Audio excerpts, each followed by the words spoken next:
আসসালামু আলাইকুম বন্ধুরা, রাইড নয়নের নতুন আরো একটি ভিডিওতে সবাইকে স্বাগতম জানাচ্ছি। তো আজকে আমার হাতে আছে হচ্ছে রানারের 165 সিসির যে বাইকটা বাংলাদেশে মোটামুটি একটা ভালো হাইপ তুলেছিল, সেটা হচ্ছে রানার বোল্ট 165। তার সাথে একটা ওয়াক অ্যারাউন্ড রিভিউ করি এখানে।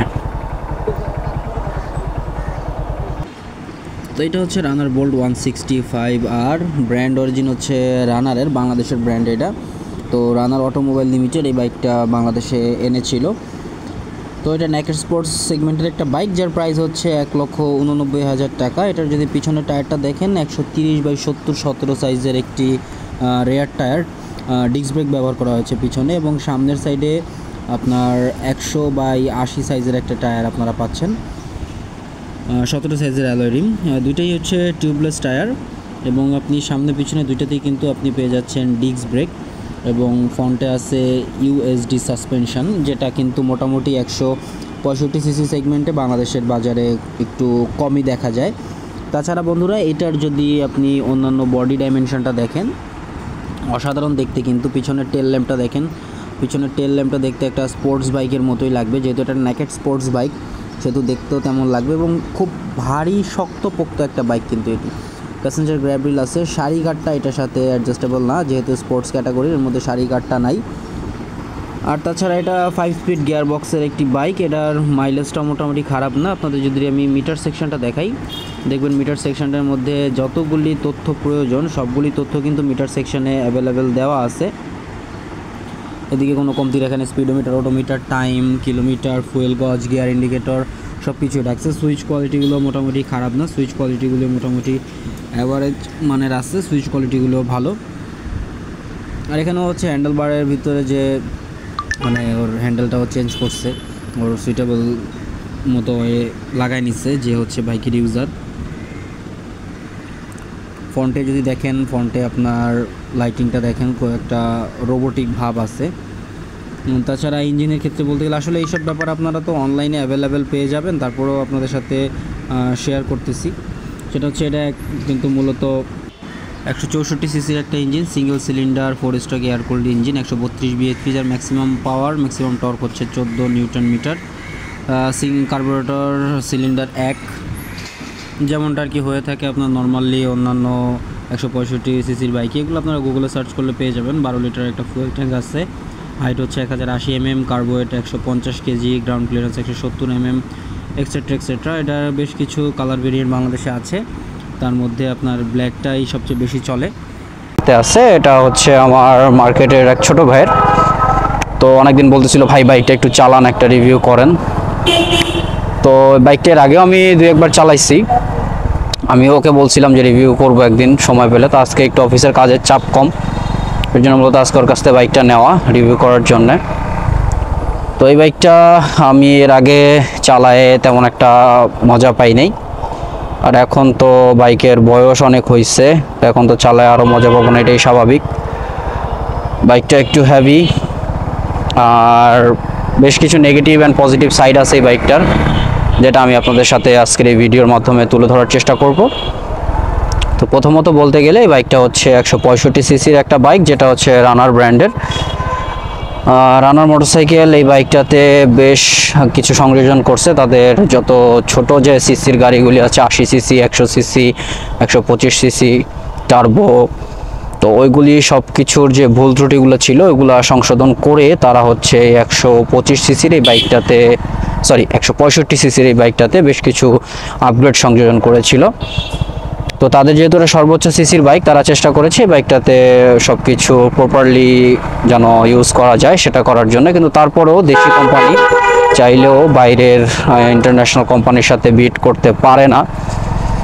বেশ কিছু টার্মস অ্যান্ড কন্ডিশন আছে, ইন্টারন্যাশনাল বিজনেস যারা বাংলাদেশে করে এগুলা একটু ভিতরের কথা, এগুলো আমরা এখানে না বললেই হয়। তো এটা গাড়িটা আমি সেকেন্ড গিয়ারে চালাচ্ছি। তো সেকেন্ড গিয়ারে মোটামুটি এটার যে মনে করেন পিক আপের যে অবস্থা, টান দিলেই খুব ভালো স্পিড গেইন করতে পারে। তো গিয়ার শিফটিংটাও বাইকের খুব স্মুথ আছে এখন পর্যন্ত। ও মোটামুটি বাইকটা প্রায় 40,000 কিলোর মতো চালায় ফেলছে, 35 থেকে 40,000 কিলো। তো সেই দিক থেকে বাইকটা এখনও যথেষ্ট স্মুথ আছে, ভালো মেনটেনেন্স করেছে ও বাইকটিকে। কিন্তু ওর ভাষ্য মতে হচ্ছে বাইকের যে পার্টসগুলি অ্যাভেলেবেল বর্তমানে নাই। এই পার্টসগুলি অ্যাভেলেবেল না থাকার কারণে যে রানারের একটা বাইক বিক্রি করছে আফটার সেলস, তাদের যে সার্ভিসটা, সেই সার্ভিসটা আমি যখন রানারের রয়্যাল প্লাসটা চালাইছি ওইটার ক্ষেত্রে যেমন বাজে ছিল, এটার ক্ষেত্রেও সিমিলার। এটার ক্ষেত্রেও তাদের আফটার সেল সার্ভিসটা খুবই বাজে, তাদের পার্টসগুলি অ্যাভেলেবেল থাকে না। এটার ক্ষেত্রেও সেম হয়েছে, তাদের পার্টসগুলি এটাতেও অ্যাভেলেবেল নাই। তো এটার হচ্ছে অন্যান্য ব্র্যান্ডের বাইকের পার্টসগুলি এটাতে লাগাইতে হয়, এটা হচ্ছে সবচেয়ে বড় সমস্যা। তাছাড়া বেশ কিছু অ্যাডভান্টেজের দিক থেকে বলতে গেলে অ্যাডভান্টেজগুলির মধ্যে আছে এই বাইকটার ইঞ্জিন পারফরমেন্স। আমি ওর মুখে কখনো শুনি নাই, প্লাস ও নিজে রিফাইন্ডলি বলতে পারে যে না ভাই পারফরমেন্স মোটামুটি ভালো পেয়েছি, কিন্তু পার্টসগুলি যদি অ্যাভেলেবেল পাওয়া যেত, পার্টসগুলি অ্যাভেলেবেল পেলে মোটামুটি বাইকটা নিয়ে সন্তুষ্ট থাকার মতো একটা বাইক এটা। শুধু মেজর প্রবলেম হচ্ছে তার পার্টস নাই। এবং ব্রেকিং, এই বাইকটার ব্রেকিংয়ের কথা বলতে গেলে আমি নিজে এই বাইকটার ব্রেকিং নিয়ে খুব সন্তুষ্ট, এবং যে হচ্ছে এটার রাইডার সে নিজেও এটার ব্রেকিং নিয়ে খুব সন্তুষ্ট আছে।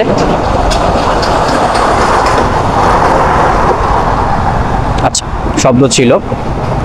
তো যে হচ্ছে বাইকটার রাইডার সে নিজেও এটার ব্রেকিং নিয়ে খুব সন্তুষ্ট আছে, যে ভাইয়া এই বাইকের যদি কিছু ভালো থেকে থাকে সেটা হচ্ছে এই বাইকের ব্রেকিংটা খুবই সুন্দর। এবং বাইকের মাইলেজের কথা যদি বলি, মাইলেজটা হচ্ছে 30 মতো পায় ঢাকা সিটিতে, এবং ঢাকা সিটির বাইরে 45 থেকে 47-এর মতো পেয়েছে ওর গ্রামের বাড়িতে যাওয়ার সময় হাইওয়েতে। তো রানারের কাছে রিকোয়েস্ট যে তারা যদি বাংলাদেশের বাজারে বিজনেস নিজেদের টিকায় রাখতে চায়, তাদেরকে অবশ্যই পার্টস অ্যাভেলেবেল করতে হবে। আফটার সেল সার্ভিস, যেটা আফটার সেল সার্ভিসটাও তাদের ভালো করতে হবে। এই দুইটা জিনিসের কারণেই তাদের মার্কেটটা হচ্ছে পড়ে যায়। কারণ আমার রয়্যাল প্লাসটা যখন আমি চালাইতাম তখন ওইটার পার্টস অ্যাভেলেবেল না পাওয়ার কারণে আমি তাদের শোরুম থেকে বা তাদের সার্ভিস পয়েন্ট থেকে সার্ভিস না করি আমার বাইরে থেকে করাইতে হয়েছে বাধ্যতামূলক। কারণ প্রথম 3-4টা সার্ভিস আমি ওখান থেকে করাইছিলাম, কিন্তু তারা আমাকে পার্টস অ্যাভেলেবেল দিতে পারে নাই। ফর দ্যাট রিজন আমার বাইরে থেকে সার্ভিস করাইতে বাধ্য হওয়া লাগছে। তো বাইকটা নিয়ে আজকে আপনাদের সাথে যে ব্যাপারগুলি শেয়ার করলাম, যে মূলত এটার মাইলেজটা ভালো আছে, মাইলেজটা মোটামুটি ভালো, ব্রেকিংটা ভালো, ইঞ্জিন পারফরমেন্স ভালো। শুধু বাজে দিক হচ্ছে এটার আফটার সেল সার্ভিসটা খারাপ। কারণ এত টাকা দিয়ে একটা বাইক কিনে, অলমোস্ট আপনার 1,85,000-90,000 টাকা একটা বাইকের দাম, এত টাকা দিয়ে একটা বাইক কিনে যদি এটার পারফরমেন্স ভালো না পাওয়া যায় তাহলে তো হবে না। পারফরমেন্স ভালো আছে, কিন্তু রানার কথা দিয়ে কথা রাখেনি, তারা তাদের আফটার সেল সার্ভিসটা ভালো করেনি, তারা তাদের পার্টস অ্যাভেলেবেল করেনি। এই সমস্যাগুলির কারণেই হচ্ছে রানার বর্তমানের বাজার থেকে হারায় যাচ্ছে ডে বাই ডে। নইলে বোল্ট, তাদের যে বাইকটা, এই 165 সিসির এই বোল্ট মার্কেট কাঁপায় দিত ভাই। তো বাইকটার সাসপেনশন নিয়ে কথা বলতে গেলে, বাইকটার সাসপেনশনও কিন্তু খুব একটা ভালো সাপোর্টিভ আমার কাছে মনে হচ্ছে না। বাইকটার সাসপেনশনও প্রচুর হার্ড, কারণ যে পরিমাণে কাঁপতেছি আমি আমার 110 সিসির হায়াতের যে সাসপেনশন, সে অনুযায়ী 165 সিসির এই বোল্টের সাসপেনশন আমার কাছে তেমন আহামরি কিছু লাগতেছে না। যে এত ভারী একটা বাইক, 165 সিসির একটা বাইক, এটার সাসপেনশন হবে স্মুথ।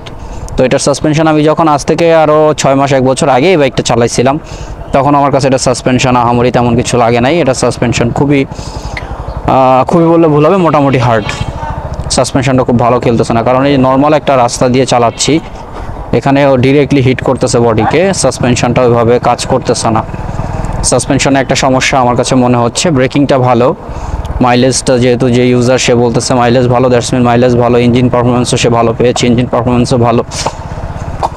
এবং ফুয়েল ট্যাঙ্কে জং ধরার যে ব্যাপারটা, রানারের প্রতিটা গাড়িতে ফুয়েল ট্যাঙ্কে জং ধরে, কিন্তু এই যে মডেলটা বোল্ট, এই বোল্টের ফুয়েল ট্যাঙ্কে জং কিন্তু এখন পর্যন্ত ধরে না। ও প্রায় 3 বছর যাবত এই বাইকটা রাইড করতেছে, কিন্তু এখন পর্যন্ত আপনার ফুয়েল ট্যাঙ্কে কিন্তু জংটা ধরে নাই। মানে ওদিক থেকেও এটার কোয়ালিটিটা ভালো আছে, শুধু কোয়ালিটিতে সমস্যা হচ্ছে এটার সার্ভিস এবং after sale service, after sales part, ওই জিনিসগুলো তারা ভালো দিতে পারেনি, কাস্টমার স্যাটিসফ্যাকশনের জায়গাটা তারা নিতে পারে নাই।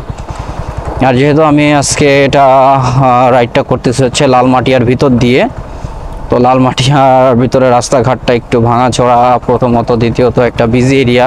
তো সব কিছু মিলে এই জায়গাটাতে আপনার আসলে রিভিউ করার মতো জায়গা না, যে আমি একটু টান দিয়ে দেখবো বাইকটা কেমন। আর যেহেতু অন্য আরেকজনের বাইক আমি যখন চালাই, তখন আমি একদম ঠান্ডা মাথায় সফট হ্যান্ডে এগুলো চালানোর চেষ্টা করি। এর জন্য এভাবে আমি টানাটানি করতেছি না, কারণ অন্য আরেকজনের বাইক। তার উপরে রাস্তা অতটা ভালো না যে স্মুথলি একটা স্পিড আমি তুলবো। যেহেতু এখন একটু ফাঁকা পেলাম, এখন একটু স্মুথলি ট্রাই করা যেতে পারে।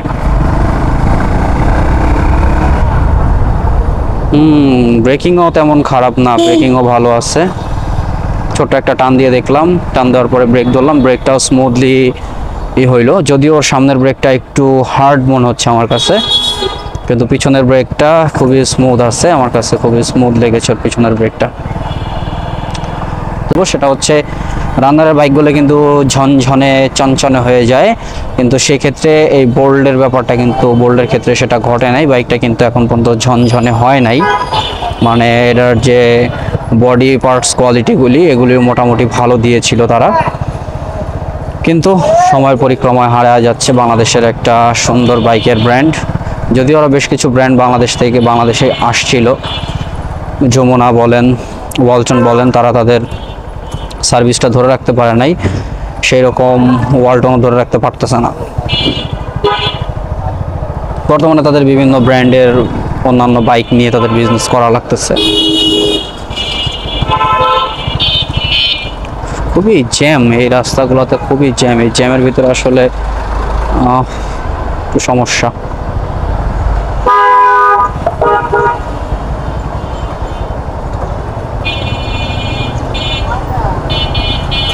রাস্তা যদি 10টা প্রাইভেট কার থাকে, 10টা প্রাইভেট কারের এগেনস্টে রিক্সা আছে 1000।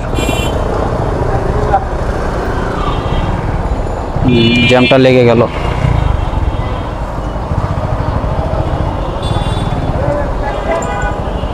সে তারা সাইড দেয় না, তার সামনের বাইক গাড়িটাও তাকে সাইড দেয় নাই।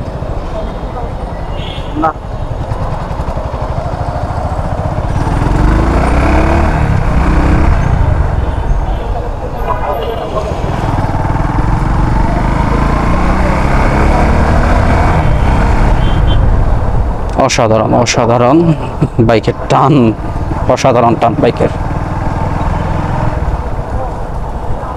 তো সেদিক দিয়ে আমি বলবো বাইকটার পারফরমেন্স ভালো। আর এটা আসলে ডিপেন্ড করে যে রাইডার আছেন, যে এটা এতদিন ধরে চালাচ্ছে সে ঠিকঠাক মতো মেনটেন্স করছে কিনা, এটার উপর অনেক কিছু ডিপেন্ড করে।